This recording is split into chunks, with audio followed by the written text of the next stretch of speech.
ఏంట్రా నువ్వు ఇంకా చిన్నపిల్లాడు అనుకుంటున్నావా? 4వ తరగతిలో వచ్చావు, భుజాల మీదకి ఇంకా ఊరెగుతున్నావా? అదేం లేదండి అయ్యా, ఇవాళ ఈడి పుట్టినరోజు. వీళ్ళ అమ్మకి మాట ఇచ్చాను, కాలు కింద పెట్టకుండా పెంచుతానని. ఇవాళ ఈడిని ఎత్తుకు తిప్పుదామని. సర్లేరా, ఊరికే అలా అన్నాను. కొన్నిటికి వెళ్ళి నీళ్లు తీసుకొస్తాను, అభిషేకం చేయిస్తాను. దండం పెట్టుకుని రెడీగా ఉండండి. అలాగేనండి అయ్యా, తొందరగా వచ్చేయండి.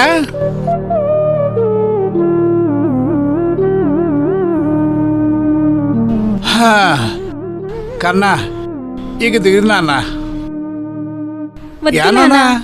అటు చూడు. గంట కొడతావా? నేనే కొట్టిస్తా పదా.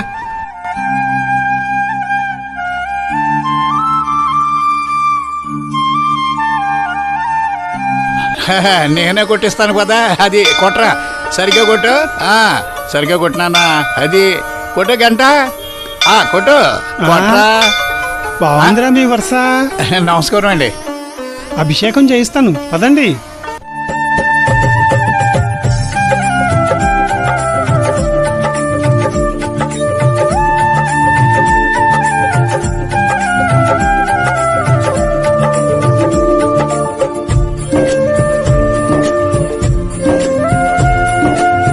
అయ్యా, మా వాడు డాక్టర్ కావాలని దీవించండి అయ్యా. మనోవాంఛ ఫల సిద్ధిరస్తు.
రాజా, బాలేదన్నా, తిను.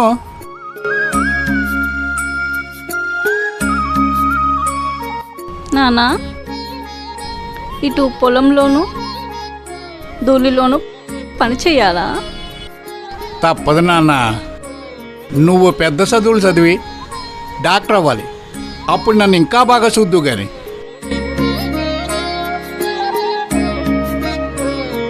తిన్నా.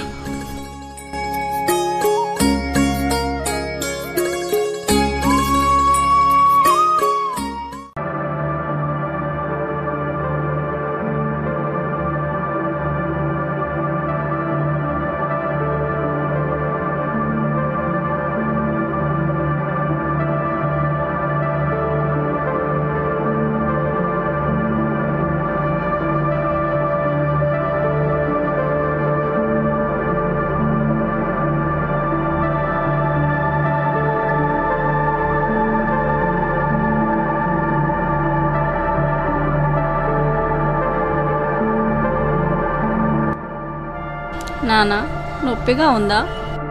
అదేం లేదు నాన్న, నువ్వు పడుకో. నేను రాస్తాను. అదే ఏం లేదురా, నువ్వు పడుకో.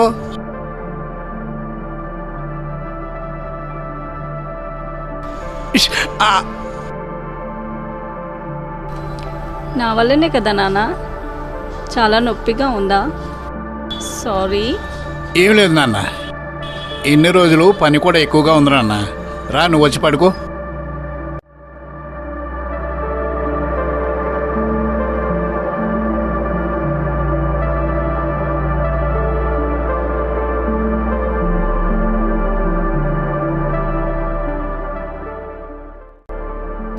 నానా పడుకోలేదా? లేదురా. ఒకటి అడగనా నానా? హ, అడుగు. అందరికీ అమ్మున్నప్పుడు నాకు ఉండాలిగా. అసలు ఏమైంది ఈ అమ్మకి? దేవుడి దగ్గరికి వెళ్ళింది నాన్న. ఏ దేవుడి దగ్గరికి? ఏ దేవుడి దగ్గరికి అంటే ఏం చెప్తానురా, నచ్చలేదు, వెళ్ళిపోయింది. నువ్వు నచ్చకపోవడం ఏంటి నానా? నువ్వు చాలా మంచోడివి. అంతేలే రాజా, నీకు అర్థం కాదులే. రేపు స్కూల్కి వెళ్ళాలిగా, పడుకో.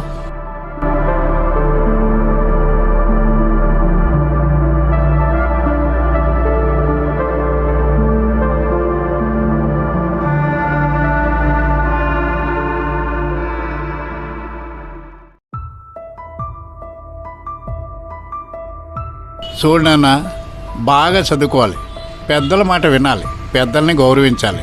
ఇదిగో చూడు, మన జాతీయ నాయకులు వాళ్ళందరినీ గౌరవించాలి నాన్న. వాళ్ళు ఏమేమి చేశారో చూసి తెలుసుకుని అలాగే నువ్వు పెద్దోడు అయ్యి ఆ స్థాయికి ఎదగలరా. అర్థమైందని చెప్తుంది. నువ్వు అందరికంటే బాగా చదువుకుని ఫస్ట్ క్లాస్లో పాస్ అయ్యి నేను కంటున్న కళలన్నీ నువ్వు నెరవేర్చాలరా. నువ్వు డాక్టర్ అవ్వాలిరా.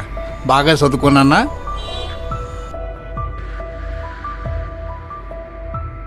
రాఘవా, నమస్తే సార్. నమస్తే. ఏంటి పెద్ద సార్? నువ్వు క్లాస్కి వెళ్ళు బాబు. వెళ్ళు నాన్న, వెళ్ళు వెళ్ళు. అలా పద.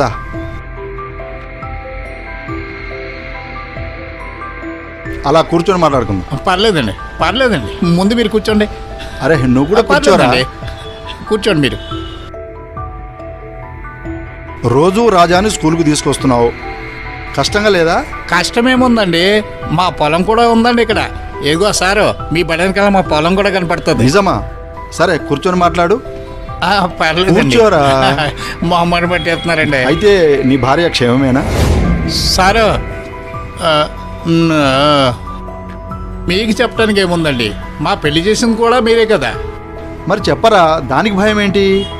ఏం చెప్పమంటారు సార్, రోజు వాడు అమ్మేదని అడుగుతుంటే దేవుడి దగ్గరికి వెళ్ళిందని అబద్ధం చెప్తున్నాను. ఆ దేవుడు అమ్మతో వెళ్ళిపోయిందని నిజం చెప్పలేక.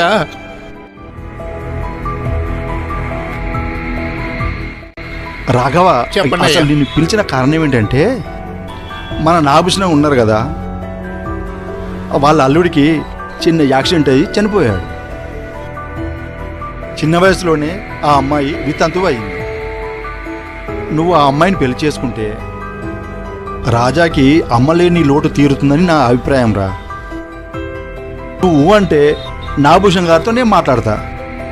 వద్దు సార్, సావిత్రి లేచిపోయిందని అది చెడ్డదని నా మనసులో కూడా లేదు సార్. మారు పెళ్లి చేసుకుని మా రాజాకి అన్యాయం చేయలేను సార్. నా కర్మ ఎలా ఉంటే అలా జరుగుద్ది. నన్ను వదిలేయండి సార్. రాఘవా, రాఘవా,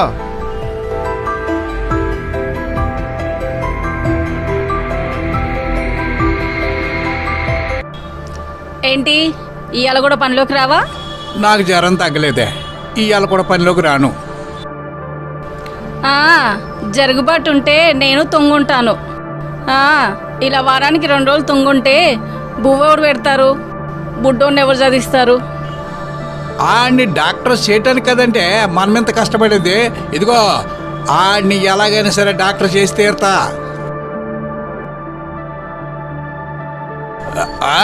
అబ్బో, ఆ డాక్టర్ అయిపోయి జనాల ప్రాణాలు కాపాడేస్తాడు.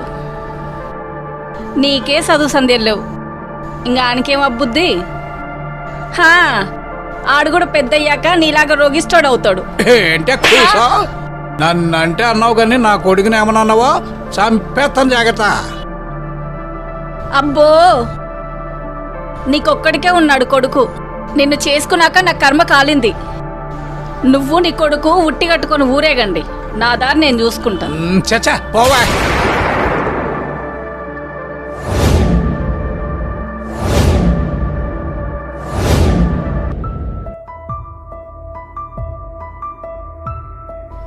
లక్ష్మి,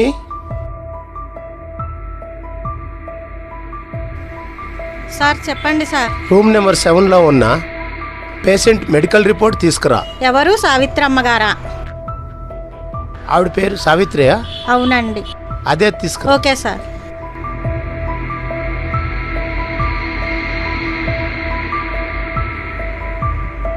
సార్ ఫైల్ ఇదిగో.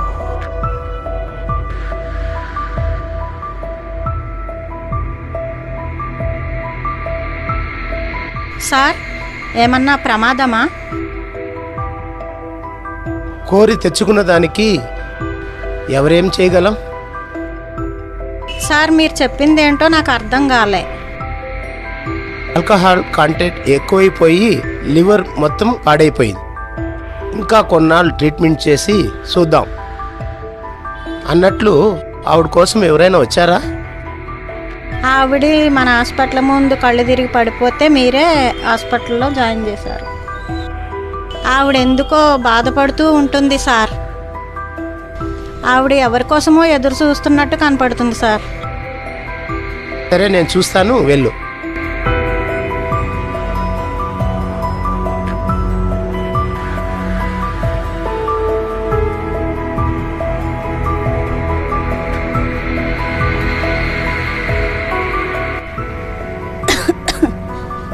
ఇప్పుడు ఎలా ఉందమ్మా ఒంట్లో? నీలాంటి దేవుడి చేతిలో పడ్డాక ఎలా ఉంటుందయ్యా? బానే ఉంటుంది.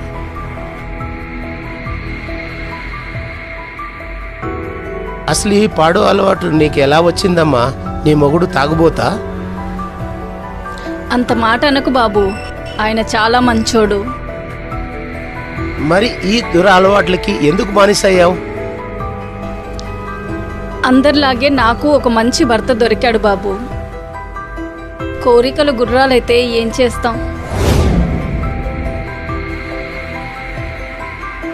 మా ఊరి మోతుబరి రైతు కొడుకు విసిరిన రంగుల వలలో చిక్కుకున్నా.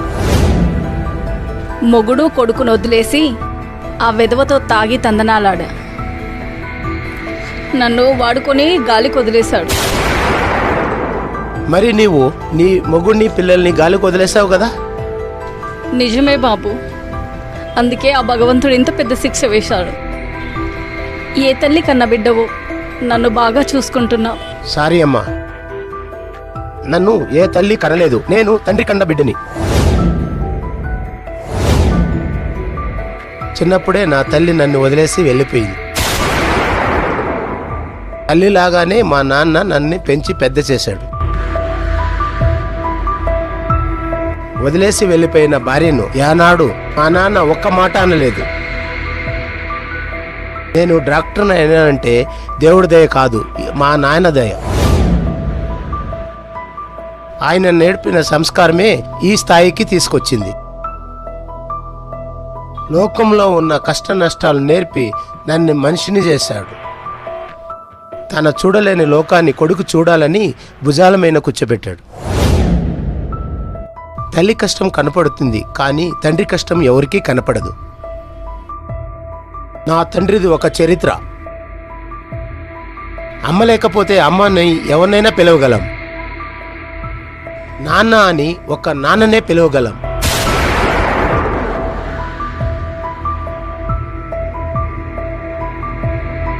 లక్ష్మి, చూసుకో పేషెంట్ని, రౌండ్కి వెళ్ళొస్తా.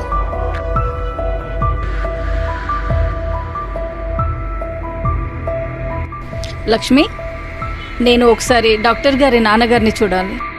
రేపు వాళ్ళ నాన్నగారు పుట్టినరోజు. ఇది హాస్పిటల్లాగా ఉండదు, గుడిలాగా ఉంటుంది. అందరికీ కొత్త బట్టలు పెడతారు. రేపు సూద్దిరిగిని. అలాంటి మహానుభావుని కన్న తండ్రిని చూసి కాళ్ళకు మొక్కాలి.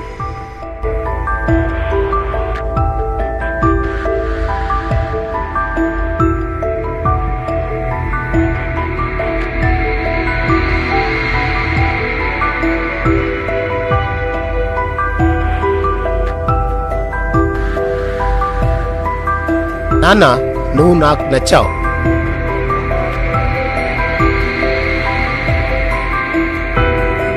ప్రాణం ఉన్నప్పుడే ఏ బంధానైనా జాగ్రత్తగా చూసుకోవాలి. ప్రాణం పోయాక బంగారు శిలా విగ్రహాలు కట్టించినా ప్రయోజనం ఉండదు. మీకు ఈ రోగాలు తగ్గాయేమో. ఆ నాన్న చెయ్యి నా గుండెకి తగలగానే ఏ రోగమైనా ఇట్టే తగ్గిపోయేది. ఇల్లుని పొలాన్ని అమ్మి మా నాన్న నన్ను డాక్టర్ని చేశాడు. ఇవ్వడంలోనే ఆయన జీవితం అంతా ఆనందం అనుభవించాడు. మానవత్వానికి మా నాన్న నిలువెత్త సాక్ష్యం. నా నీడుగా మా నాన్న నాతో ఎప్పుడుకూ ఉంటాడు.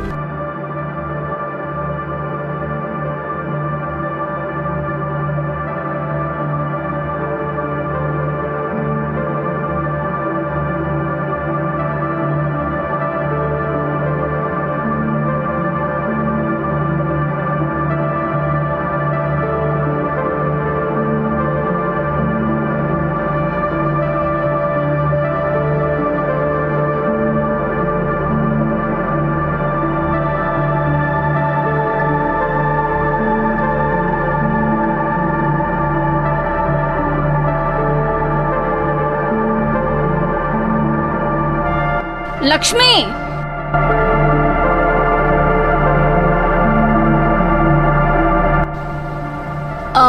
ఫోటోలో ఉన్నది డాక్టర్ గారికి మీరెవరో ఎప్పుడో చెప్పారమ్మా నాకు.